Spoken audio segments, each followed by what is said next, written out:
बिस्मिल्लाहिर्रहमानिर्रहीम। हमारा आज का मौजू है पाकिस्तानी फ़ौज कितनी ताकतवर है और उसके कारनामे क्या हैं। पाकिस्तान फ़ौज टेक्नोलॉजी के मैदान में कहां तक पहुंच चुकी है। पाकिस्तान के दिफा में क्या कुछ शामिल हो चुका है। इससे पहले हम आज की वीडियो की तरफ जाएं, हमारे चैनल को सब्सक्राइब करें। यूरोप, चीन और वाशिंगटन के मुताबिक पाकिस्तान का न्यूक्लियर प्रोग्राम दुनिया का सबसे तेज़ रफ्तारी से तरक्की करने वाला न्यूक्लियर प्रोग्राम है, जो जल्द ही पाकिस्तान को दुनिया का तीसरा सबसे बड़ा एटमी मुल्क बना देगा। चीनी ज़राई के मुताबिक पाकिस्तान ने मिसाइल टेक्नोलॉजी में इंतहाई शानदार कामयाबी हासिल कर ली है।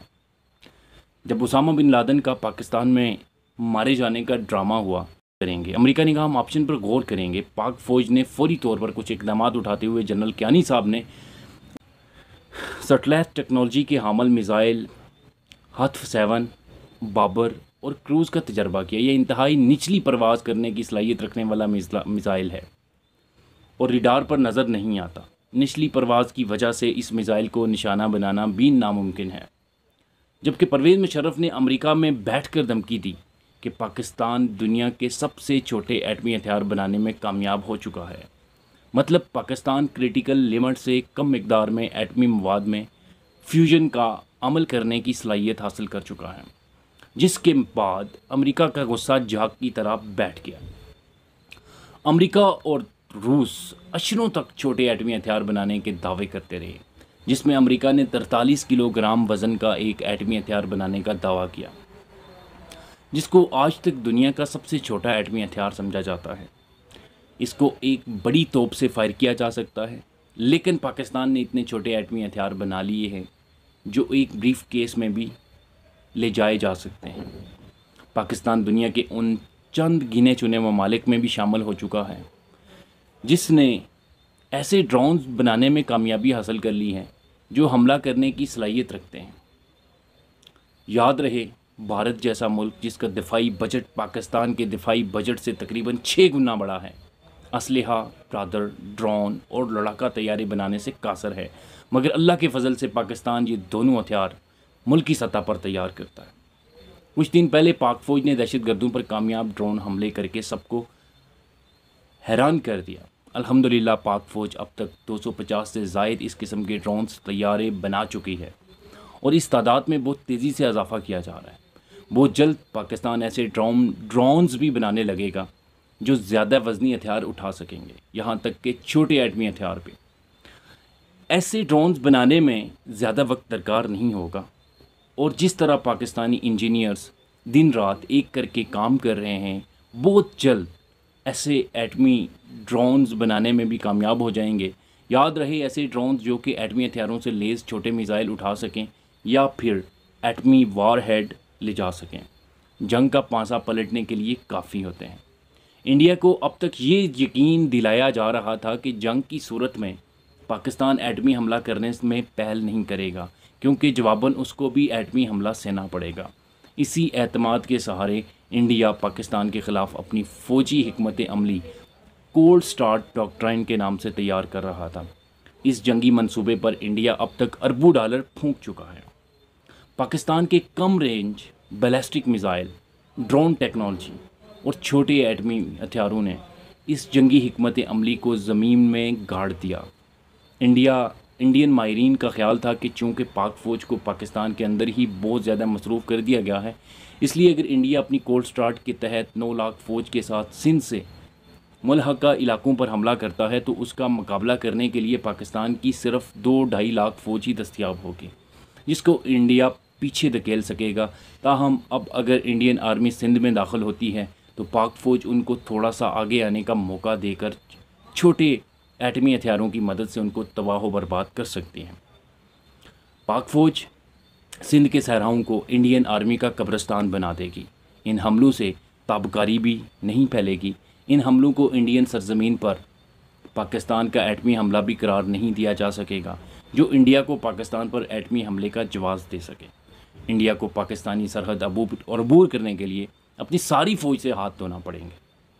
पाकिस्तान की ये कामयाबी दुनिया के कुछ ख़ास ममालिक के लिए कितनी परेशान कुन है, इसका अंदाज़ा अमरीकी रद्द अमल से किया जा सकता है।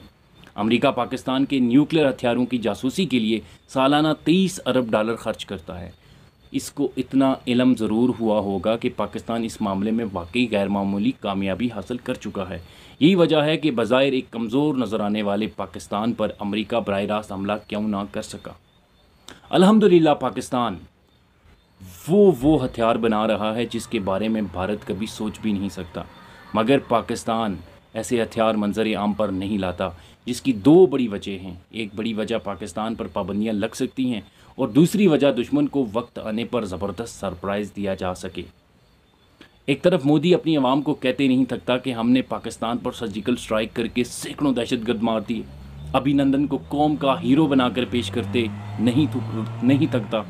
दूसरी तरफ भारतीय मीडिया भी मोदी के नक्शे कदम पर चलते कहता है कि अभिनंदन कौम का हीरो है और मोदी इस कौम का बाप है, और बाप और बेटे ने पाकिस्तान मुखालिफ महाज अराई में मसालें कायम की हैं। वो मसालें दुनिया में नहीं मिलती। जो मिसाल मोदी और उसके बेटे अभिनंदन ने कायम की है, वाकई में पूरी दुनिया में कहीं नहीं मिलती। जिस तरह पूरी दुनिया में मोदी और उसकी अफवाज ने पाकिस्तान मुखालिफ महाज के दौरान भारत और भारतीय अवाम को जितने कम वक्त में जितना जलील किया है, शायद किसी मुल्क में ऐसी मिसाल ना मिलती हो।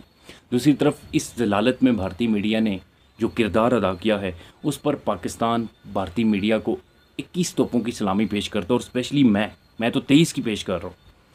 जो भारतीय प्रधानमंत्री और मीडिया अपनी फ़ौज के गुण गाते नहीं थकते कि हमारी फ़ौज बहादुर फ़ौज है, हमारी फ़ौज के बहादुर जवान सरहद पर दुश्मन यानी पाकिस्तान की आंखों में आंखें डाले खड़े हैं, और रोज़मर्रा यानी कि रोज़ाना पाकिस्तान को बॉर्डर पर खौफनाक हथियारों से जवाब दे रहे हैं, जिस पर पाकिस्तान को शदीद नुकसान उठाना पड़ रहा है। मोदी और मीडिया ये दिखा रहा है भारतीय अवाम को। तो दूसरी तरफ हुकूमत अपनी फ़ौज की बॉर्डर पर लाशें उठाते उठाते थक चुकी हैं, जिसकी बिना पर पाकिस्तान से भारतीय हुकूमत की जानब से दरख्वास्त की गई है कि मेहरबानी फरमाकर बाप जी बॉर्डर पर से अटरली फायर को रोका जाए। जी हाँ, ये वो लाशें हैं जिनका भारतीय अवाम जानती तक नहीं, जिसे मोदी की जानब से खामोशी से आग की नज़र करके अस्थियाँ उनके माँ बाप को थमा दी जाती हैं। ये रहा जी आपका बेटा इस कटोरे में। आज भारत और उसकी आवाम को इस बात का 100% यकीन हो जाना चाहिए कि इनका लीडर मोदी और भारतीय मीडिया दोनों भारतीय आवाम का पूरी दुनिया में तमाशा और मजाक बना रहे हैं, और ये मजाक उन फ़ौजियों की लाशों और उनके माँ बाप के साथ भी जो बॉर्डर पर पाकिस्तानी अटरली की फायर की जद में आकर जहन्नम की यात्रा पर रवाना होते हैं। अब भारतीय मीडिया और भारतीय हुकूमत सच का सामना करना सीख गई होगी, जान गई होगी कि पाकिस्तान अपने दुश्मन से भी सच निकलवा कर छोड़ता है।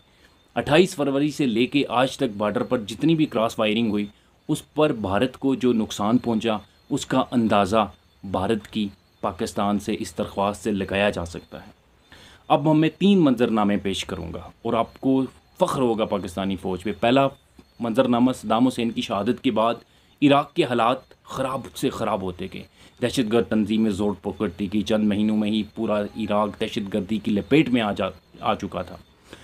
फ़ौज दहशतगर्दों के हाथों मर रही थी। फ़ौजी नौकरियां छोड़ने या ख़ुदकुशी करने को तरजीह देते थे।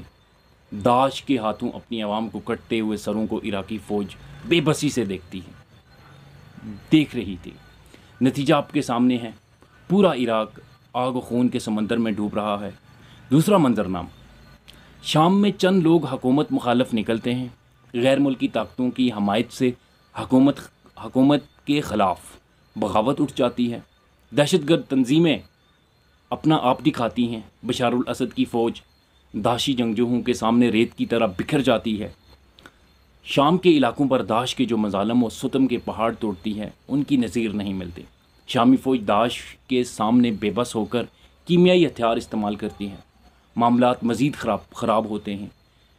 शाम एक ताकतवर फ़ौज के होते हुए भी खंडरात का मंजर पेश करता है। अब दहशतगर्द शामी फ़ौज को तकरीबन शिकस्त दे चुके हैं। और तीसरा मंजरनामा, दुनिया की सबसे मजबूत ताकत अफ़गानिस्तान के पहाड़ों से गुज़श्ता 15 सालों से टकरा रही है, जिसका दावा था कि वो एक हफ़्ते में अफ़गानिस्तान पर झंडा लहरा देंगे। 15 सालों से 20 सालों से इसकी फ़ौज तालिबान से जूते खा रही है। आज हालात ये हैं कि जदीद तरीन टेक्नोलॉजी होने के बावजूद भी सुपर पावर की फ़ौज तालिबान से मुज़ाकरात की भीख मांग रही है। हज़ारों फौजी जहनी मरीज़ बनकर वापस अमेरिका जा चुके हैं, सैकड़ों खुदकशी कर चुके हैं। तालिबान आज भी अक्सरियत इलाके पर कब्ज़ा जमाकर सुपर पावर की फ़ौज का दुनिया में मजाक बना रहे हैं। ये 3 मंजरनामे हमें बताते हैं कि दहशतगर्दों और बागियों के सामने दुनिया की बेहतरीन अफवाज शिकस्त तस्लीम कर चुकी है। क्या ये दहशतगर्द इतने ही ताकतवर हैं जो बड़ी बड़ी अफवाज को घुटने टेकने पर मजबूर कर देते हैं? जी नहीं हजूर, एक और फ़ौज भी है जिसने अपनी कौम को इन दरिंदों से पाक किया, और वो फ़ौज है पाकिस्तान फ़ौज। वीडियो थोड़ी सी लंबी हो गई है तो मैं माजरत चाहता हूँ, और होपफुली उम्मीद करता हूँ कि आप लोग मेरी वीडियो को लाइक शेयर भी करेंगे और मेरे चैनल को थोड़ा सा सपोर्ट करेंगे। मेरे चैनल की वीडियोस को थोड़ा सा सपोर्ट करिए। मैं मज़ीद भी अच्छी अच्छी वीडियोस, इसी तरह की इंफॉर्मेटिव वीडियोस लाता रहूँगा। मिलते हैं एक अगली वीडियो में। अपना ख्याल रखिएगा। अल्लाह हाफिज़।